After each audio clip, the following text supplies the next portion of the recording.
52 सालदेखि सुरु भएको सशस्त्र द्वन्द्वका समयमा 17,000 मान्छे मारिए। त्यति बेलाका शासकहरू कसैले जिम्मा लिनु परेको छ? त्यो त द्वन्द्वको परिणामका रूपमा हामीले कबुल गरेका छौँ, जहाँ एक प्रकारले भने अमानवीय व्यवहार गरियो, गैरन्यायिक हत्या गरियो। ती चिजहरूको छानबिन हुनुपर्दछ, कारबाही हुनुपर्दछ भनेका छौँ।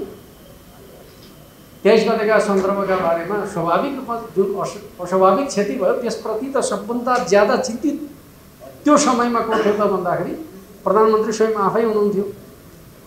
उहाँले सुरक्षा निकायलाई बोलाएर चाहिँ किन त्यसो भनेर चाहिँ स्पष्टीकरण दिने काम गर्नुभयो। क्याबिनेट बैठक राखिकन चाहिँ उच्च स्तरीय छानबिन आयोग गठन गर्ने निर्णय गर्नुभयो। त्यस अर्थमा हामीले के कुरा बुझ्नु पर्दछ भन्दाखेरि नेपालका देशभक्तहरूलाई, राष्ट्रिय शक्तिहरूलाई कमजोर पार्ने जुन खेल भइरहेको छ यो षड्यन्त्रबाट राष्ट्रलाई जोगाउनु पर्दछ भन्ने मान्यताका आधारमा हाम्रो पार्टी अगाडि बढेको कुरा म तपाईँहरूका बिचमा राख्न चाहन्छु।